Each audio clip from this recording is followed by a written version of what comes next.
Bismillahirrahmanirrahim. Assalamualaikum warahmatullahi wabarakatuh. Kembali kita bertemu para mahasiswa sekalian pada pertemuan ke-9 dengan topik pembahasan kita pada kesempatan ini adalah pengembangan pembelajaran melalui komputer. Baik, para mahasiswa, yang menjadi tujuan dalam pertemuan kita kali ini adalah setelah mempelajari materi ini, mahasiswa diharapkan mampu menjelaskan bentuk pengemasan atau pengembangan materi pembelajaran berbasis komputer. Yang kedua, menjelaskan model pembelajaran melalui komputer. Kemudian yang terakhir adalah menjelaskan prosedur pengembangan media berbasis komputer.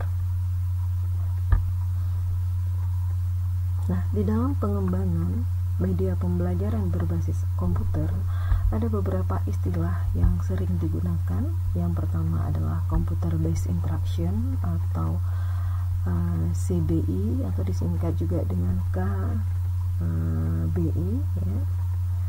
Kemudian computer assistant instruction atau disingkat dengan CAI. Kemudian juga ada istilah Computer Based Education atau CBE. Nah, kesemuanya istilah ini semuanya membahas tentang bagaimana pengembangan media pembelajaran dengan menggunakan komputer.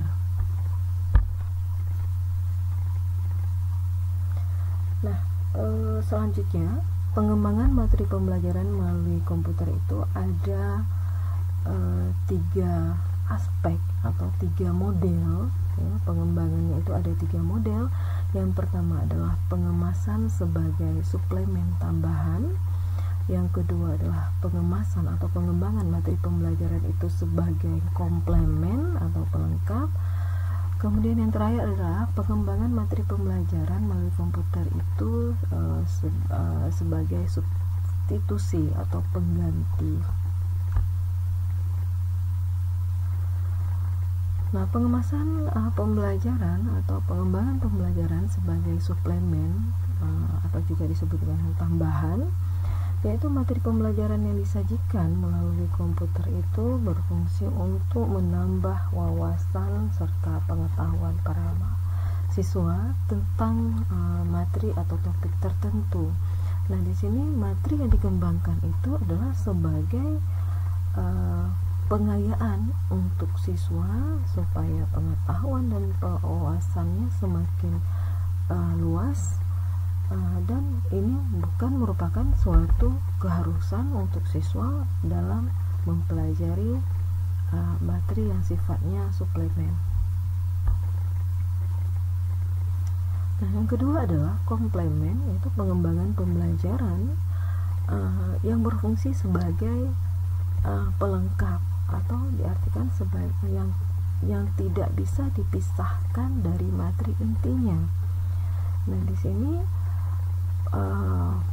pengembangan materi pembelajaran itu harus dipelajari oleh siswa untuk melengkapi materi inti yang sudah mereka pelajari sebelumnya.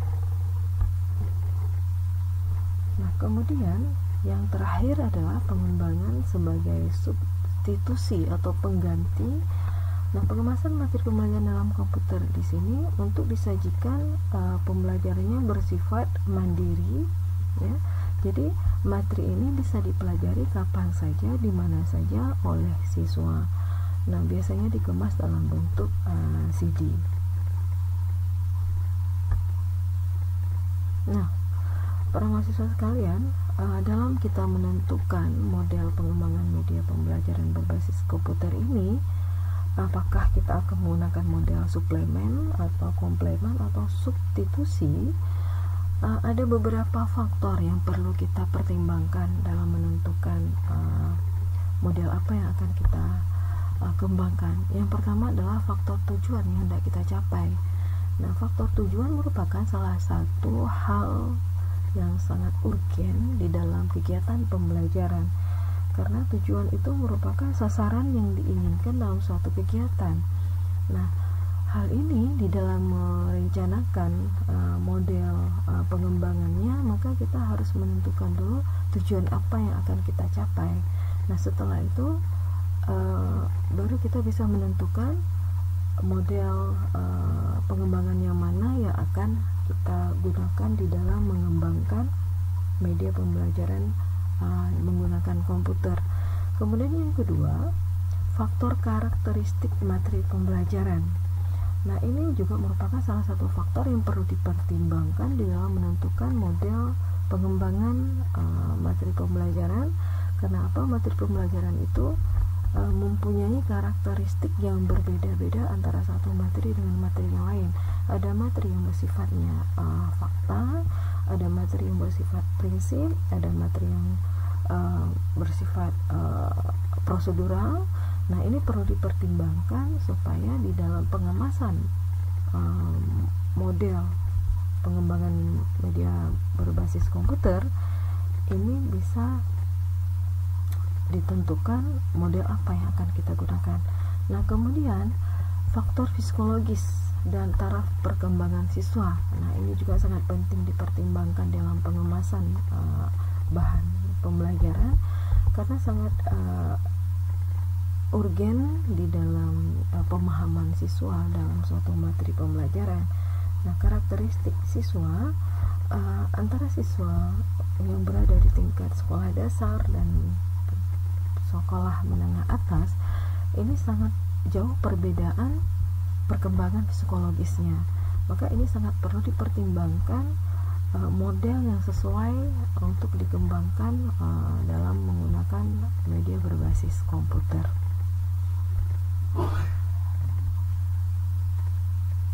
Nah, Hennig mengemukakan ada 6 model pembelajaran berbasis komputer yang bisa kita gunakan di dalam mengembangkan program pembelajaran berbasis komputer.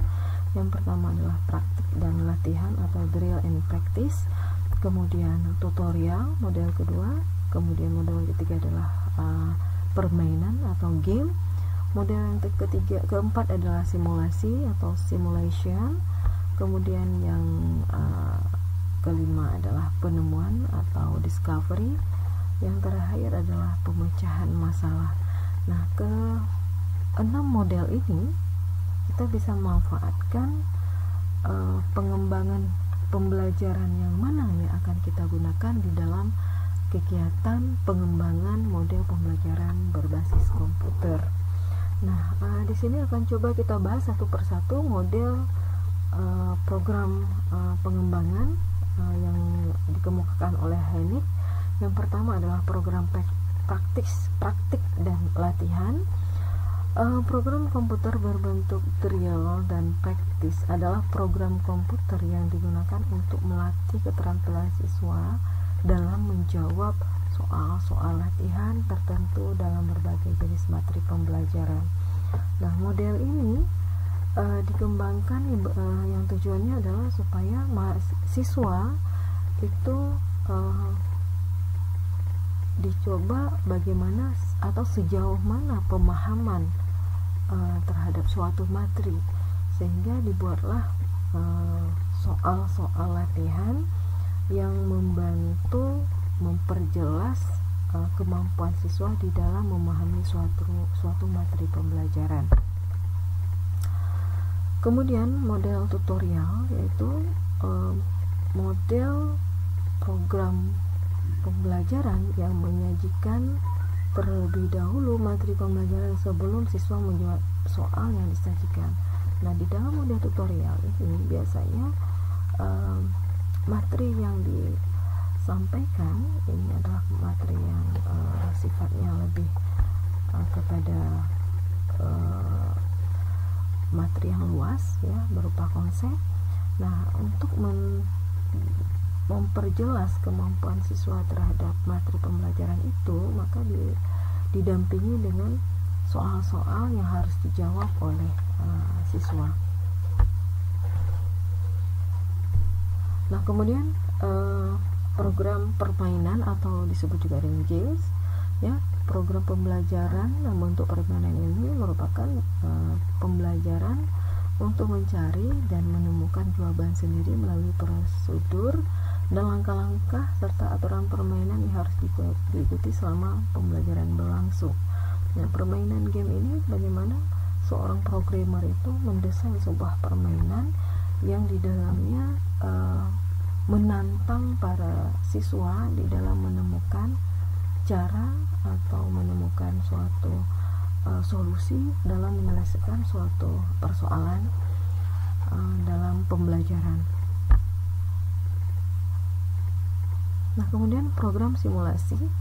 Program simulasi ini adalah program yang berupayakan melibatkan siswa dalam situasi yang mirip dengan situasi sebenarnya, namun tidak ada risiko yang nyata. Nah, melalui program simulasi ini peserta diajak untuk membuat keputusan yang tepat dari berbagai alternatif solusi yang ada, yang tentunya keputusan itu akan memberikan dampak tertentu terhadap hasil yang mereka peroleh. Nah, program simulasi ini juga sangat bagus untuk mengembangkan kemampuan menggali informasi atau menemukan sesuatu oleh siswa. Nah, selanjutnya adalah prosedur teknis dalam mengembangkan media pembelajaran berbasis ICT. Nah, di sini ada beberapa langkah yang harus kita lalui di dalam mengembangkan sebuah media pembelajaran berbasis ICT. Yang pertama yang perlu kita lihat adalah analisis kebutuhan. Maksudnya adalah bagaimana atau sejauh mana program yang akan kita buat atau media yang akan kita buat dibutuhkan oleh peserta didik, sehingga program itu betul-betul dapat menunjang keberhasilan di dalam kegiatan pembelajaran. Nah, analisis kebutuhan ini dilihat dari sisi, baik itu dilihat dari sisi siswa maupun dilihat dari sisi materi pembelajaran. Nah, kemudian yang kedua adalah identifikasi materi pembelajaran. Nah, sebelum kita mengembangkan sebuah media pembelajaran, kita perlu mengidentifikasi materi pembelajaran yang akan kita buat dalam bentuk program pembelajaran atau media pembelajaran sifatnya interaktif. Apakah materi itu bersifat teoritis atau bersifat konsep atau bersifat prosedural atau bersifat atau lain sebagainya, ya. Jadi setelah kita mengidentifikasi ini, baru kita bisa melaksanakan atau mengembangkan media pembelajaran menggunakan komputer. Nah, langkah ketiga yang perlu kita lihat adalah menentukan model pembelajaran apa yang akan kita gunakan setelah kita mengemas atau mengembangkan media pembelajaran menggunakan komputer. Ya, apakah model pembelajarannya bersifat tutorial, simulasi, atau sifatnya adalah model pembelajaran mandiri. Kemudian yang keempat, langkah keempat yang perlu kita lakukan adalah mendesain flowchart. Flowchart ini merupakan penjelasan secara menyeluruh tentang program yang akan kita buat, ya. Penjelasan ini baik dimulai dari awal sampai akhir dari program yang akan kita buat. Kemudian penulisan storyboard, ya. Setelah kita membuat desain flowchart, dilanjutkan dengan mengembangkan flowchart tersebut dalam bentuk storyboard. Nah, ini sangat bermanfaat, ya, atau sangat penting dilakukan oleh seorang pengembang media pembelajaran, karena di sini menjelaskan secara mendetail tentang langkah-langkah yang harus dilalui oleh seorang pengembang kurikulum atau maksudnya adalah pengembang media atau program pembelajaran.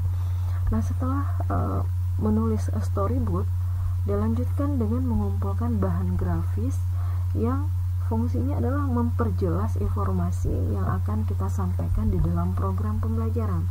Selain itu juga untuk memperindah program atau media pembelajaran yang akan kita kembangkan. Dan yang selanjutnya adalah pemrograman, yaitu pembuatan file program yang sudah kita buat dalam bentuk file-file exe atau HTML atau Movi. Nah, kemudian langkah yang selanjutnya adalah finishing mastering. Dalam artian bahwa program kita sudah selesai kita buat, ya, kita akan melakukan pengemasan program pembelajaran atau media pembelajaran. Nah, langkah terakhir adalah uji coba.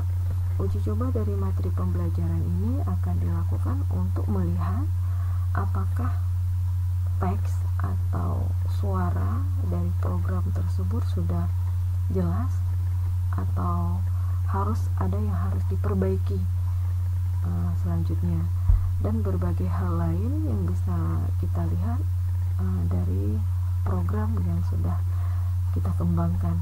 Berdasarkan uji coba ini, maka akan dilakukan revisi terhadap program yang sudah dikembangkan. Oke, demikian para mahasiswa sekalian, ya, pertemuan kita pada sesi ke-9, ya. Saya berharap silakan mempelajari modul selanjutnya karena ada beberapa materi yang harus diperdalam oleh para mahasiswa. Baik, sekian untuk pertemuan kita kali ini. Selamat belajar, semoga sukses. Wabillahi taufiq wal hidayah. Wassalamualaikum warahmatullahi wabarakatuh.